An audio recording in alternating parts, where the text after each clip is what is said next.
So 2014, it's more of a plan for survival. So the reason was the company that I was working started laying off the people, and that was the first time. As soon as I came back home, I started preparing one Excel sheet and then look at all my savings. And then my first question is, how many months I can survive if I lose a job tomorrow? I had only, as I said, that point of time 18 lakhs, and then technically I can survive only for 18 months. I took a cautious decision to see how do we disciplined way and then structured way can really get on to investments.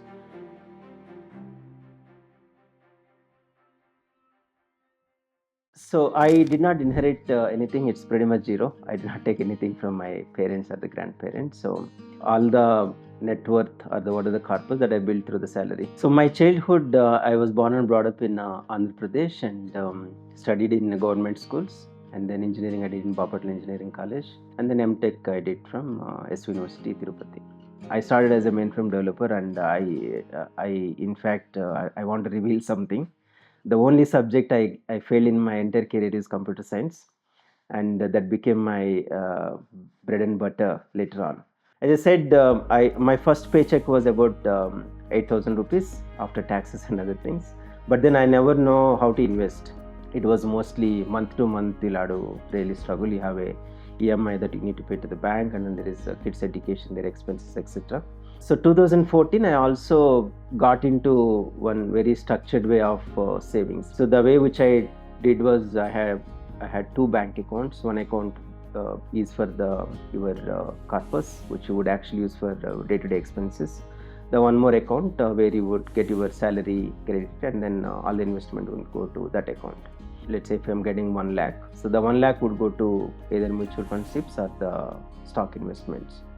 The other account where I have 5 to 6 lakhs that I would use for daily expenses. But however, if there is a bigger expense like a yearly school fee, which is those days about 1.5 to 2 lakhs, I would obviously take out money from mutual funds or stocks, and then I would pay that fee. That strategy definitely helped us to plan quite well. So my investments were growing quite a bit, and also I had a significant investment into the PF as well. So 2017, I had hit my first crore with whatever the savings that I had. Then I started thinking. Now anyway, we got some good money or substantial money. So now can I also look at planning for the retirement? The calculation that time was if monthly expenditure is let's say 20 lakhs 20 lakhs for instance, the 20 multiplied by 30 times, so that would come to about 6 crores. So I added another 50 lakhs as I think 6.5 crores, that's the number came in. 2020 starting, right, we had the COVID, and then my investment whatever I had, it became kind of off within span of 1 month.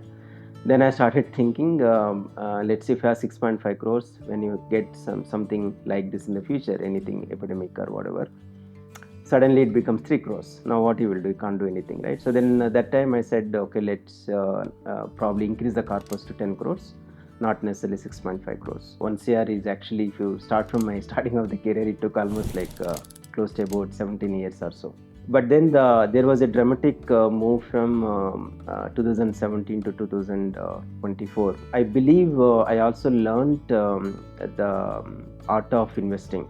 I'm not a master, but still I felt I took very good bets. Especially, I think if anybody looked at the stock market, starting from 2020, let's say April, May kind of time frame, where there was a bigger dip of stock market, almost fell like 50%. From there was a up move. So a lot of my friends, they actually did not enter back the stock market. So though I lost money in the stocks there, but then I always believed in stock market. So that's where a lot of my investments got into stocks. In fact, some of the stocks that I picked up, they were, I would say, if I picked up probably 50 stocks, probably 20-30 became multi-baggers. Finally, 2023 December, I was able to hit that. Okay, I'll pause here. So far, so good. Okay. So there is one more approach that I typically follow. So a lot of times the companies would announce bonus stocks, stock splits, rights issue. If you go back to the history, a good company with a bonus and stock splits, they were able to really grow. The third one is rights issue. Through the rights issue, they are rewarding the existing stakeholders by offering the same stock for the lower price. So currently my portfolio is 50% into stocks, and then I have about 10% in mutual funds. Close to 25% is into real estate, and the remaining 15% is into PF fund and cash. Along with the mutual funds, I also invest in the gold bees and silver bees, and also gold funds rather. In fact, from 2000, if somebody calculates, gold in fact gave more returns compared to any of the indices that we have here. So gold is something that I keep on investing pretty much every week. I think I'm okay until I get into 60 years. So I'm not planning to really change anything. The reason is history tells that stock market, even if there is a low, there is always a up move. As an simple example, even this year, starting from 2024 in October, stock market fell quite drastically. And then we pretty much reached the bottom on April 7th, I think, until the Trump tariffs announcement. But as soon as that thing happened, again stock market went up. In fact, recently we again had hit about 25,600. So that's how it is. So I had seen the ups and downs, so I'm not much worried. So I'm not planning to really change anything. The only reason I said after 60, I probably do not want to really focus on any more investment. So I just want to get some passive income. So that's all. Our monthly expenditure, I think, comes to about 20 to 25 lakhs because of the major expenditure is kids education. That itself would come to about 12 lakhs per year. And I'm a teetotaler, so there is not much of an expense out there. And my only expenditure, I go to fitness center and then probably go to some restaurants here and there, but otherwise sometimes we do travel outside. I think those are all the major expenses. So 20-25 lakhs, that's average expenses per year. So most of my income currently comes from dividends. If you have a dividend yield stocks of let's say 2 to 3%, you would definitely get about 15 to 20 lakhs per year.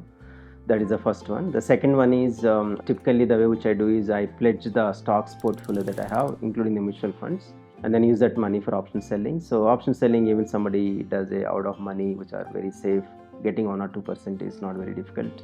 Each month passive income typically comes to about anywhere from 10 to 15 lakhs. I played badminton for about 20 years, and I played at corporate level and also club level. But last year I had a right knee injury, and then doctor suggested I should probably quit.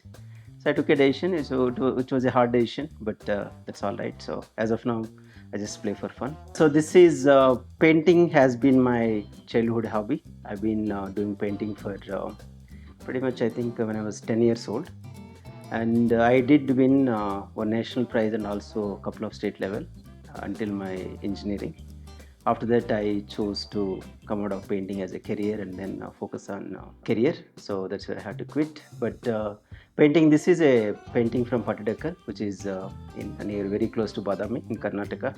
So when we went there, I was mesmerized by the beauty of the architecture of the temple. So I thought I took a photo and then did the painting.